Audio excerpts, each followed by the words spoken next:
bonjour et bienvenue sur ce 4e jour des Proverbes. Je suis vraiment tellement fier de vous, de ce que vous suiviez cette lecture de la parole de Dieu qui est extraordinaire. Et je veux vraiment vous bénir pour cela.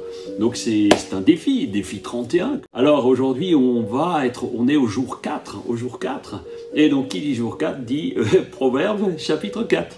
Donc on va lire ensemble ce premier passage, et on va lire de 1 à 5.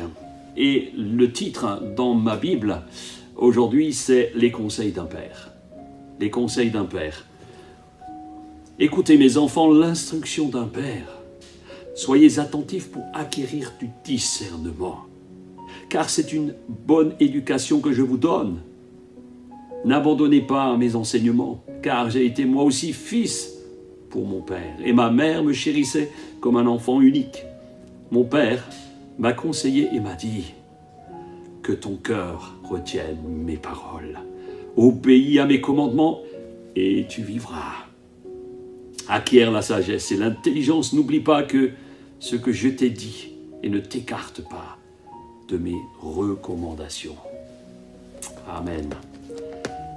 Nous voyons ici une chose très intéressante, c'est que premièrement, c'est le conseil d'un père qui donne des conseils à ses enfants, à son enfant, à toi aujourd'hui, qui est devant cet écran, pour que tu puisses vivre de bonne manière, de bonne façon.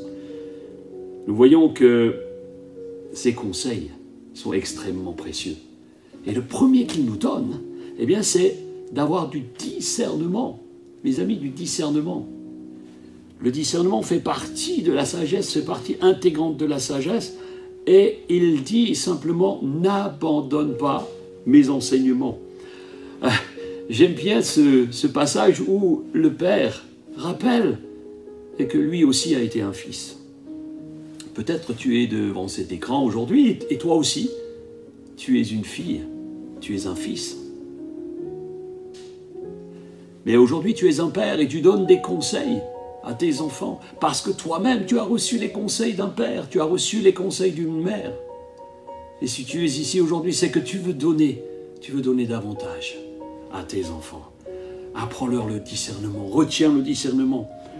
Et je voudrais vraiment vous encourager, t'encourager aujourd'hui à ne pas t'écarter de la sagesse que Dieu te donne, la sagesse de l'instruction. Ne t'égare pas, ne te disperse pas.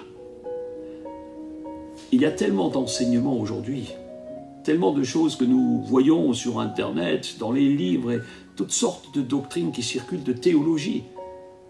Et moi j'aimerais te dire aujourd'hui, garde la conviction de ton cœur, parce que ce que Dieu a mis dans ton cœur, eh bien c'est ce qu'il veut que tu réalises aujourd'hui.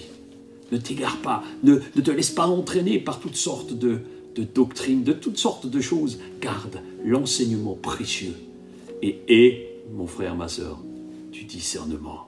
Le discernement, c'est de la sagesse. Ne sois pas soumis à tout vent de doctrine. Continuons la lecture au chapitre 4, donc 4e jour, verset 6. Écoutez bien. N'abandonne pas la sagesse et elle te gardera. Aime-la et elle te protégera. Voici le début de la sagesse. Acquiert la sagesse. Procure-toi le discernement au prix de tout ce que tu possèdes. Tiens-la en haute estime et elle t'élèvera. Si tu t'attaches à elle, elle te mettra en honneur. Elle posera une belle couronne sur ta tête. Elle t'ornera d'un diadème magnifique. Mon fils, écoute-moi et reçois mes paroles. Ainsi, tu prolongeras ta vie. C'est la voie de la sagesse que je t'enseigne. Je te guide vers de droits chemins. Si tu y marches, tes pas ne seront pas gênés. Et si tu y cours, tu ne trébucheras pas. Lorsque nous lisons dans ce verset 7 qui pourrait nous troubler, oui, le début, en fait, la sagesse signifie littéralement au début, c'était le commencement, au commencement. Et en fait, dans l'hébreu, cela veut dire clé. La clé. La clé, c'est la sagesse. Le commencement de Dieu, c'est la clé. La sagesse est la clé pour ta vie. Alors, simplement, il remet encore dans ce verset l'accent sur le discernement. Le discernement te donne la capacité d'avancer d'une bonne manière. Le discernement te donne la capacité de vivre ta vie et de monter parce que le prix en est élevé. La sagesse et le discernement sont les clés pour ta vie. Et en fait, simplement, il te dit, je veux te guider vers et sur le droit chemin. Alors, le droit chemin pour toi aujourd'hui, c'est quoi? Peut-être tu as commencé à t'égarer dans toutes sortes de choses. Et aujourd'hui, tu ne sais plus trop où tu en es. J'ai parlé des carrefours lors d'un de mes messages il y a quelques semaines. Eh bien, peut-être tu es à un carrefour et tu as juste besoin de te remettre en question, que le Seigneur te donne ce discernement. Ce discernement qui va te permettre de revenir à lui. De revenir à lui pour reprendre la direction du droit chemin. Continuons la lecture, à partir du verset 13 jusqu'à 17 ensemble. Tiens-toi fermement à l'éducation qui t'a été donnée et ne la rejette pas. Reste-y attaché car ta vie en dépend.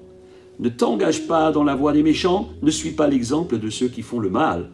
Éloigne-toi de leur sentier. Ne t'y aventure pas, écarte-toi d'eux et va ton chemin, car ces gens-là ne dormiraient pas s'ils n'avaient pas fait quelque chose de mal, ils perdraient le sommeil s'ils n'avaient causé la chute de quelqu'un. Ils se nourrissent du pain de la méchanceté et boivent le vin de la violence. Ne t'aventure pas sur le chemin des méchants. Ne t'aventure pas sur ce chemin-là, parce qu'ils t'entraîneront à la mort. Oui, c'est ce qu'ils désirent. Le juste, le sage, s'endort en paix. Oui. Et ceux qui sont les méchants ne peuvent s'endormir s'ils n'ont pas fait de mal, s'ils n'ont causé de tort à personne. Ne fréquente pas ce chemin-là. Ne fréquente pas ces gens-là. Ne t'aventure pas sur ce chemin des méchants, parce qu'ils ne dorment pas, parce qu'ils sont toujours inquiets et méditent le mal qu'ils vont faire le lendemain. Alors à la suite, partie du verset 18. Le sentier des justes est comme la lumière de l'aurore dont l'éclat ne cesse de croître jusqu'en plein jour. La route des méchants, elle, est plongée dans l'obscurité. Ils n'aperçoivent pas l'obstacle qui les fera tomber. Mon fils, sois attentif à mes paroles, prête l'oreille à ce que je dis. Ne perds pas de vue mes conseils. Garde-les au fond de ton cœur, car ils apportent la vie à ceux qui les accueillent. Waouh! Ils apportent la vie à ceux qui les accueillent. Vous savez, les sentiers, le sentier des justes, c'est la lumière. Le sentier des méchants, c'est les ténèbres. Et il faut que la justice vienne pour éclairer les ténèbres. Ne perds pas de vue mes conseils, dira l'auteur des Proverbes. Ne perds pas mes conseils. Oui, la sagesse est ce qui te donne le meilleur des conseils pour toi aujourd'hui. Je vais terminer par le dernier passage. Aujourd'hui, au verset 23 jusqu'à 27. Par-dessus tout, veille soigneusement sur ton cœur, car il est la source. Il est la source de tout ce qui fait ta vie. Garde-toi de prononcer des paroles mauvaises. Rejette les propos méchants. Regarde bien les gens en face et que ton regard soit dirigé droit devant toi. Prépare ton chemin avant de t'y engager et emprunte des routes bien sûres. Ne t'en écarte ni à droite ni à gauche. Détourne-toi. Détourne ton pied du mal. Détourne ton pied du mal. Ne t'écarte pas ni à droite ni à gauche.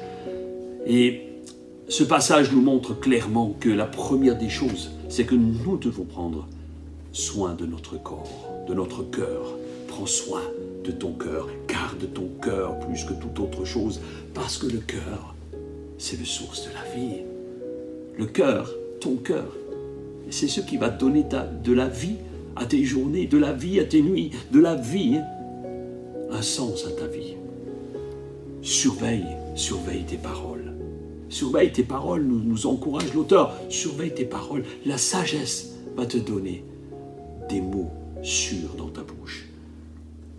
Et ensuite, surtout, n'oublie pas de marcher sur le chemin de la droiture. Nous en arrivons à la conclusion en comprenant. Et si je n'avais qu'une chose à vous dire aujourd'hui, garde quelque chose.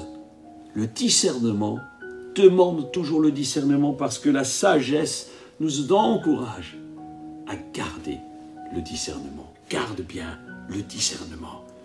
Garde les vrais enseignements. La parole de Dieu qui est sur ton cœur. La sagesse de Dieu est déjà en toi. Apprends à la développer au regard de sa parole, au regard de ce qu'il veut te dire. Prions ensemble. Seigneur, ce matin encore, quel privilège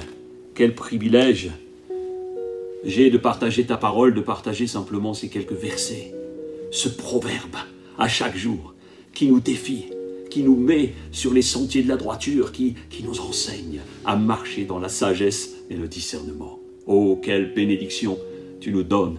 Merci à ceux qui ont écrit ce livre des proverbes qui m'a tellement apporté. Et je sais qu'il apportera tellement à chacun. Que vraiment le nom du Seigneur soit béni.